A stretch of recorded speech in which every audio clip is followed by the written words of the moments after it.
We have finally entered the month of September, and if you're aware of what has been going on in the crypto space for the last couple of months, you'd know that everyone is wide awake and does not intend on sleeping through the whole month. As September unfolds, Ethereum is taking its final steps toward the biggest event it will ever host since the network's actual establishment, which is the merger. All bets are off and all hands are on deck as both investors and developers from the own network and other projects gear up to see the merge unfold, waiting for a whole new upgrade to finally take off and birth a new era of investing in cryptocurrency. As the date draws near, speculations surrounding the merger increasingly expands. Are all of these just plain hearsays? Or are there any hints of truth that come along with them?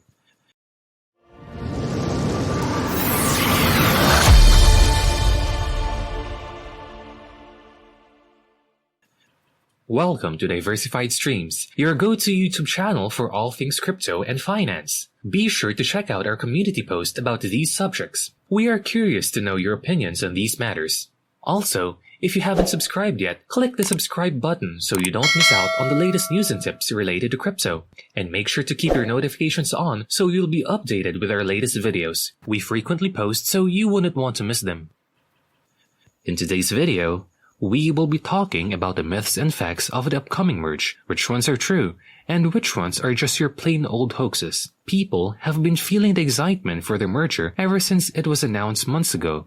And along with the news came a ton of assumptions and speculations that really shook the community. Today, we will find out if any of these things actually hold any truth.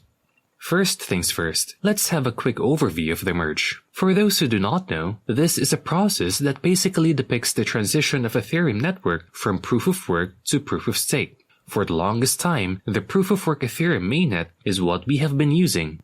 It uses up a lot of energy to implement and has miners that continuously mine in order through verification of transactions. On the other hand, the proof of stake is what the network is leaning towards in the merge, and it is capable of doing the same task of securing the network and verifying transactions just by using very little energy. This is just an overview of the merge, and it is obviously so much bigger than that, and there are other things you should know.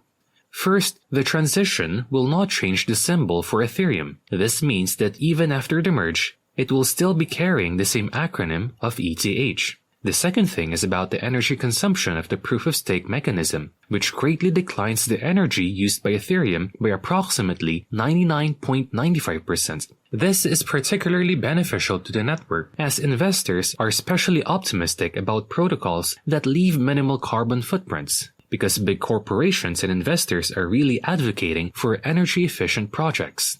Lastly, you should know that the merge will bring about a great reduction of ETH in the whole network, so much that people already call it the triple halving event. If you haven't watched it yet, we made a video about this triple halving event. But basically, this triple halving event is derived from Bitcoin's halving process, which takes place every 4 years.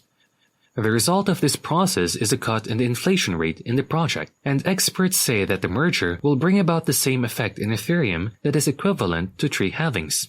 12 years of waiting for a major inflation decrease happening in a single event. If successful, the merge will decrease the amount of ETH in the network from 13,500 per day to only 1,300 a day. You are essentially seeing the inflation go down to somewhere around 0.4% from the current 4.3%, and that is a really massive change waiting to happen. Adding that to the fact that the EIP 1559 burning that was implemented about a year ago in Ethereum also consistently reduces the amount of Ethereum in the network. The valuation of each token existing in the network is well on its way to increasing exponentially.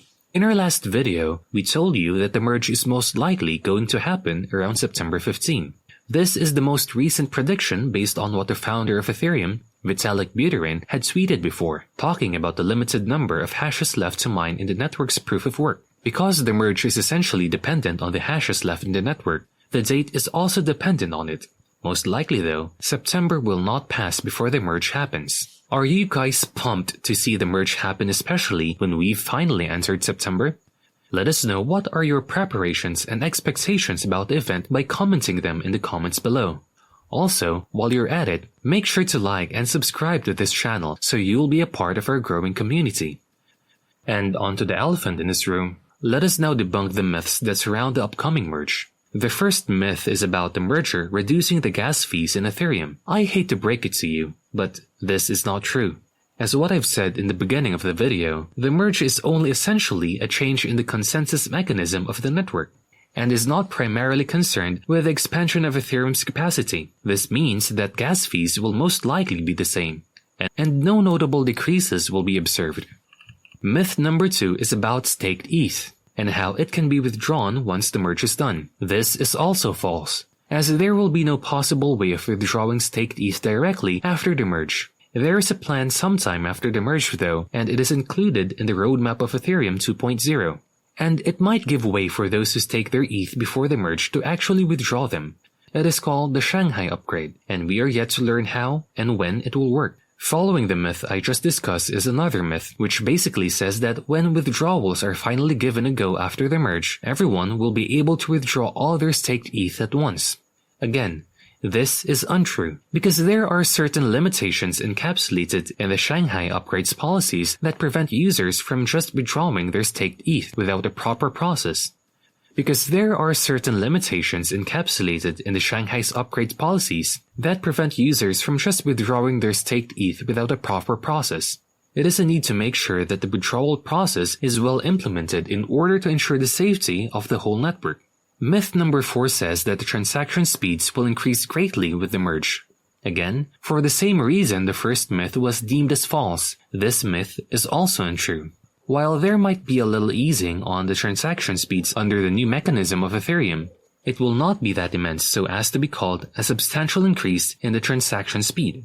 Last, and definitely not the least, is the myth about APR increasing by 200% come the merge, because the closest prediction experts have about APR's increase in Ethereum's network come the merge is roughly around 50%, and that's way too much far from the 200% rumors. These myths should be the least of your concern though, as you know how risky the whole crypto market can be, even for the best coins reigning over it.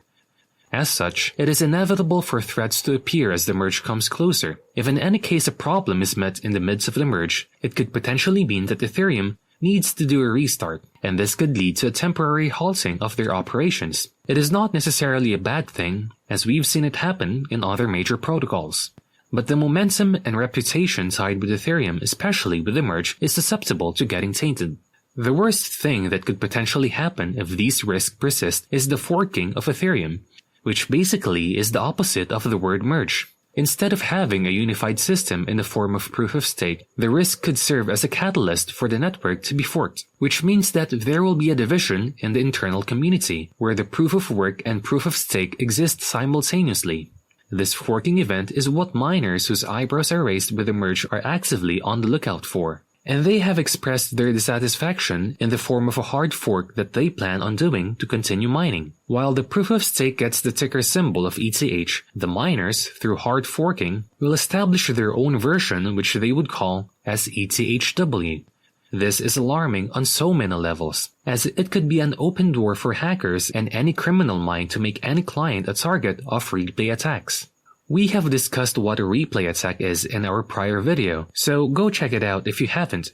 But basically, it means that with two types of chains existing, you have two versions of your assets also existing. It could cause a grave threat if you don't have any knowledge of both chains, because either of the two chains can be used by hackers to steal your assets. Ethereum has been working on making this possibility disappear as the merger draws near, but the miners are still quite hellbent into making ETHW possible. If you do not plan on doing any sort of activity with ETHW, then you are safe and have nothing to worry about. Your ETH, staked or not, will be converted into ETH2, and you won't be a target of replay attacks, so as long as you do not associate your investments with ETHW, you are safe. But if you do plan on being associated with ETHW, you have to make sure that any type of connection between your assets in ETH and ETHW is cut off. You can do this by creating a new Ethereum wallet on the newly adopted proof-of-stake blockchain and transferring a version of your assets into that wallet, making sure that any sort of transaction you do with them, you do only within that blockchain. This will not establish a link with your assets placed in ETHW, minimizing the likelihood of suffering a replay attack. The best way to completely avoid this though is to just stay away from the ETHW. It is much safer, uses no money, and much more convenient. And that's about everything you need to know about the merge, the truths and the myths, and how you can take full advantage of the event. If you found this video helpful, show us some love by liking this video and subscribing to our channel. And make sure to have your notifications open so you'll be updated on our future uploads.